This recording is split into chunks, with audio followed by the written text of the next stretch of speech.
What's your elevator pitch to New Yorkers why they should vote for you? Well, as you can see, I came out of the subways. I'm taking the ferry. I'm the mass transit mayor. That's the one thing that unites us. Most New Yorkers take the subways, the buses, the express buses, the speed ferries, or in this case, the Staten Island ferry every day. 6 million. I have a bond with them. Zohran Mamdani occasionally, and Andrew Cuomo never, because he's too busy up in the suites with his billionaire friends. So I'm the working class mayor, and I represent their interests, even if they're not supporting me. And a lot of people have wondered why hasn't Curtis dropped out, but why haven't you dropped out if people are worried if Mamdani's going to win because you're going to split the vote and whatnot? But you're a Republican, and Cuomo lost to Mamdani. Why won't you drop out? Well, decisively, and by the way, they bribed me $10 million to drop out, and I said, oh no, it's not only unethical, that's illegal. So then they couldn't bribe me, so then they threatened to kill me and my wife. Now I have, for the first time in my life, armed security. After the Gottis and Gambino shot me with 5 hollow point bullets and I recovered in 1992, I never had armed security. Now I have to have armed security. So they think these billionaires, these insiders and influencers, they think they're going to pick the next mayor. Guess what? I trust the people. The people vote. That's what democracy is about. One person, one vote. And we'll see who they pick on November 4th, and I believe it'll be me. Hey you all, welcome to Pearls of Eden. Thank you for joining me on this beautiful Monday. I wanted to share my thoughts on the New York City mayor race. Now, I don't have a dog in this race, but I have been praying for New York. I don't know a lot about all of the candidates, but I've done some research, and most importantly, I've prayed over it for God to give me eyes to see. So I'm going to share my input and what God has given me to reveal. You know, I often wonder if New York, if they have a wish to become a third world nation, do they want to be the Cuba within the United States? Have they learned nothing from history, the Soviet Union? Because one of the candidates that's in the lead is very shocking, as I have studied and researched what he stands for. But most importantly, I've seen some of his character that is very concerning, with his desire to defund the police and government-ran stores. His ideology is very socialist, but it leans more communist, and people don't even realize it because people do not study history. And the Bible says, my people perish for lack of knowledge. But as I looked at Zohran Mamdani's eyes, I see a lot of rage. I see a lot of anger. New York, if I were you, there is no way, with the discernment that I have, that I would select him as mayor. Yet here we are. He is in the lead, I do believe. But my prayer is that the people of New York wake up and they have eyes to see. If I could cast my vote, it would be for Curtis Sliwa. He seems the most authentic, the most genuine, and my discernment says he would do what was best for the city of New York. Andrew Cuomo, you're getting more of the same. Maybe he's learned some things along the way, but if you select Zohran Mamdani, you are asking for a death wish for New Yorkers, because what he's running off, free, it sounds good. This is what, my dad always says, everything that looks like gold, everything that shines and glitters isn't gold, basically. And that's what I get from him. He's selling a pipe dream. He's saying free this, free that. Might begin. And so for me, one of them is from Dr. King. Call it democracy or call it democratic socialism, there must be a better distribution of wealth for all people in this country, for all of God's children. Mm-hmm. And ultimately, to me, it's about dignity for each person. The person who gave me this language of calling myself a democratic socialist is Bernie Sanders. Mm-hmm. When he ran in 2016, and his relentless focus on income inequality, it taught me that things could be better than they were.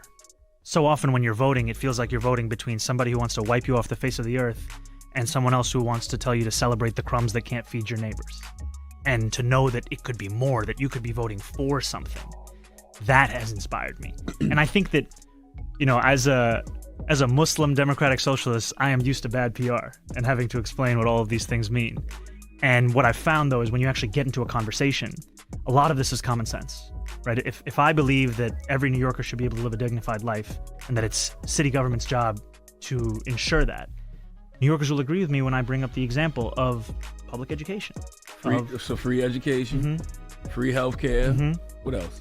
I mean, anything that's necessary, right? Stabilized rent. It's like when people, whatever you need to live in this city, that should not be something you can be priced out of. And we agree with that when it comes to school. We agree with that with libraries, with sanitation, with the fire department. But there are certain things we've picked and chosen and said, you know what? You don't need that for housing. Or you know what? You don't need that for food.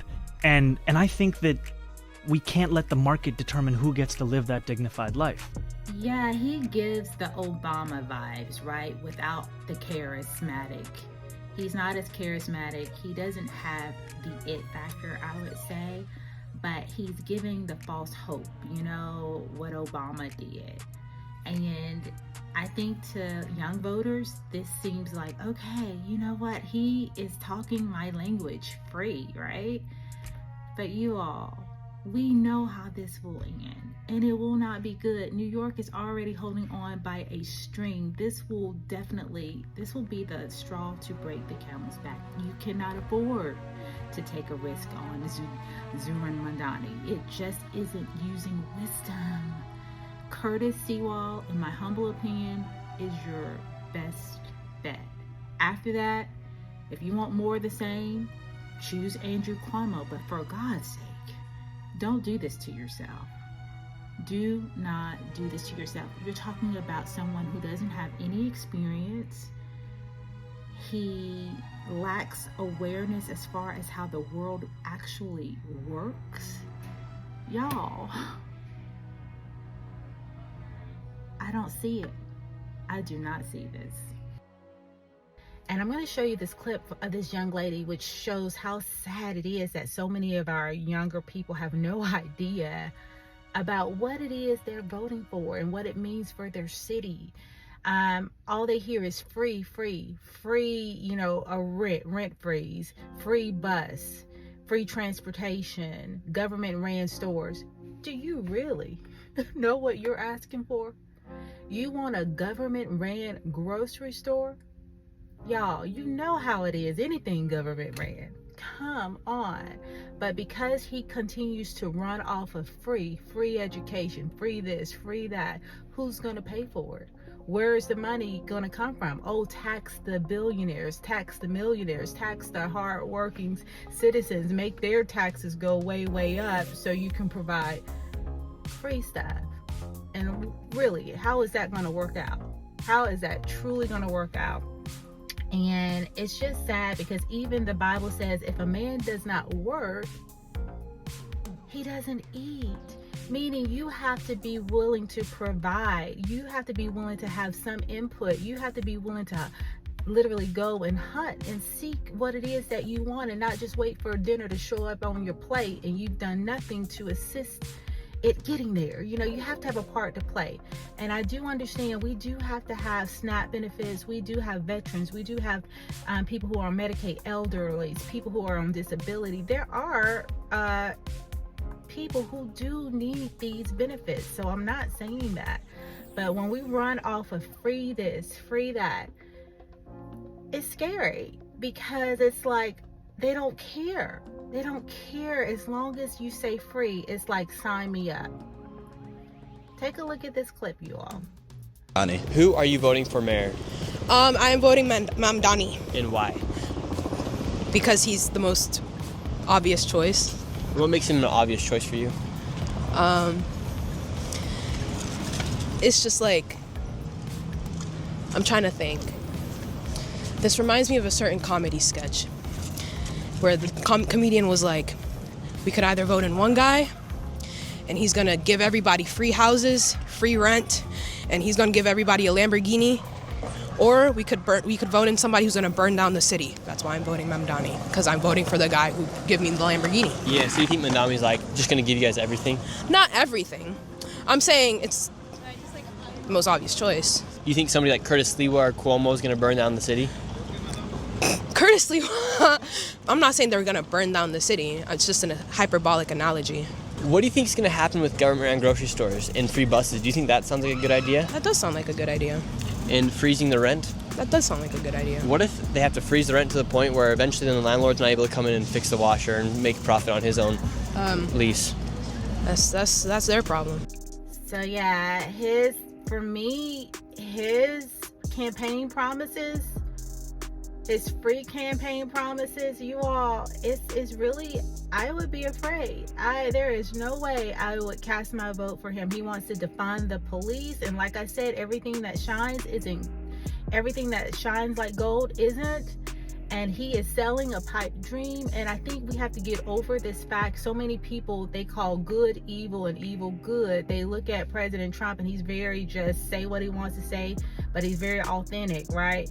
He's not a liar, contrary to popular belief. He says and tells you exactly what he's going to do. And then you have someone like Zohran Mamdani who tells you everything you want to hear, but there's no way that he can fulfill these promises without literally driving New York into the ground.